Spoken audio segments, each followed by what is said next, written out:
Hello guys, we back in the town again, back in geology 1-1। तो last video में मैंने एक problem की बात किया था, एक बोरल प्रॉब्लम की। तो बहुत सारे स्टूडेंट्स को वो समझने में प्रॉब्लम आ रही थी, तो मैं आज इसमें आपको करके बताऊंगा कि क्वेश्चन क्या था और उसको किस तरीके से हम सॉल्व करेंगे और चैट जीपीटी ने कहाँ पे गलती किया था, क्या गलती किया था। ठीक है, तो लेट्स से उससे पहले हमको कुछ थ्योरी देखना पड़ेगा या फिर कुछ बेसिक्स कॉन्सेप्ट देखना पड़ेगा कि मान लो ये एक और बॉडी है, इन द सेंस ऑफ कि आप अगर नॉन जियोलॉजी बैकग्राउंड से है तो मान लो कि एक बेड है या फिर एक लेयर है, एक थिक लेयर है जिसका थिकनेस है मान लो x मीटर। ठीक है, और ये जो थिकनेस x मीटर हम डिटरमाइन कर रहे हैं, ये जो बेड का अपर सरफेस या फिर बाउंडिंग सरफेस जो है, इनके बीच के परपेंडिकुलर डिस्टेंस है जो कि है x मीटर। ठीक है, जिसको बोलते हैं ट्रू थिकनेस। ट्रू थिकनेस, ठीक है। अब अगर ये जो लेयर है इसको अगर हम इंक्लाइन कर देंगे, मान लो कि हॉरिजॉन्टल से कुछ थीटा डिप करके ये बॉडी है, तो इनके बीच का जो परपेंडिकुलर डिस्टेंस है वो रिमेन सेम x मीटर ही होगा, जो कि है ट्रू थिकनेस। ठीक है, और अपैरेंट थिकनेस मान लो कि इनके बीच का जो परपेंडिकुलर डिस्टेंस छोड़ के बाकी किसी भी डायरेक्शन में अगर हम डिस्टेंस लेंगे, इसको बोलते हैं अपैरेंट थिकनेसेस। ये है अपैरेंट थिकनेस, ये भी एक अपैरेंट थिकनेस है at different angles to the surfaces. ठीक है, तो अगर हम लॉजिकली जाए या फिर ट्रिगोनोमेट्रिकली जाए तो फिर हम ये क्या देख सकते हैं कि ये जो हमारा ट्रू थिकनेस है इससे अपैरेंट थिकनेस हमेशा ज्यादा ही होगा। मान लो ये थोड़ा सा भी डेविएट कर रहा है यहाँ से 90 डिग्री से, थोड़ा सा भी अगर कम हो जा रहा है तो भी इसका थिकनेस ज्यादा ही होगा ट्रू थिकनेस से। ठीक है, तो एक प्रॉब्लम ये था कि मान लो ये हॉरिजॉन्टल है या फिर ग्राउंड सरफेस है, इससे कुछ एंगल में एक और बॉडी डिप है।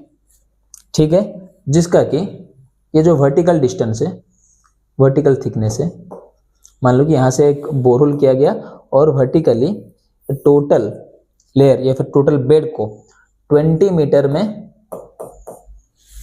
इंटरसेक्ट कर रहा है। मान लो कि इसका वर्टिकल थिकनेस या फिर इस डायरेक्शन में अपैरेंट थिकनेस,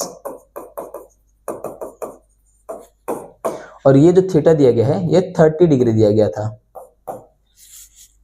ठीक है, तो इसका जो ट्रू थिकनेस है, मान लो कि इनके बीच का जो परपेंडिकुलर डिस्टेंस है ये पूछा गया था और ये 20 मीटर दिया गया था।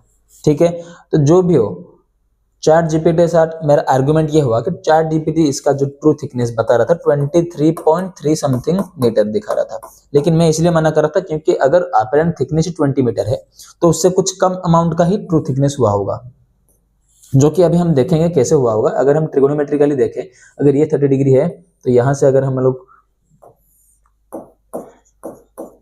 एक लाइन खींचते हैं तो ये भी 30 डिग्री होगा। ठीक है, तो यहाँ पे एक राइट एंगल ट्राइंगल बन रही है। ठीक है, जिसके लिए ये हो जाएगा परपेंडिकुलर और ये हो जाएगा बेस।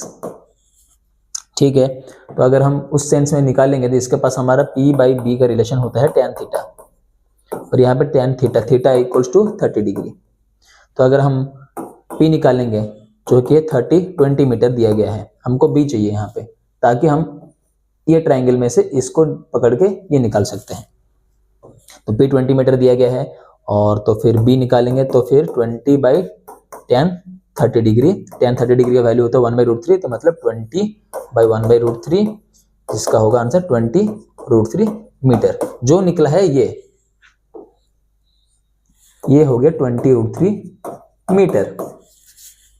ठीक है, अब इसको निकालना है तो फिर हमको ये ट्राइंगल पकड़ना है।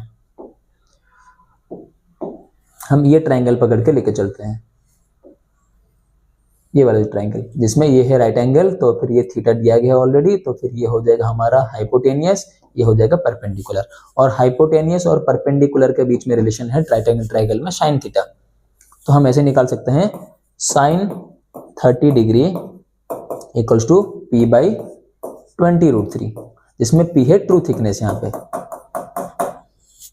ठीक है, तो साइन 30 डिग्री वैल्यू हमको पता है 1/2 होता है, 1/2 इक्वल्स टू P/20√3। ये कलर चेंज हो जा रहा है। ठीक है, 1/2 तो फिर p निकालेंगे तो ये यहाँ पे जगह मल्टीप्लाई हो जाएगा, तो 20√3/2 इक्वल्स टू p, जो कि है 10√3।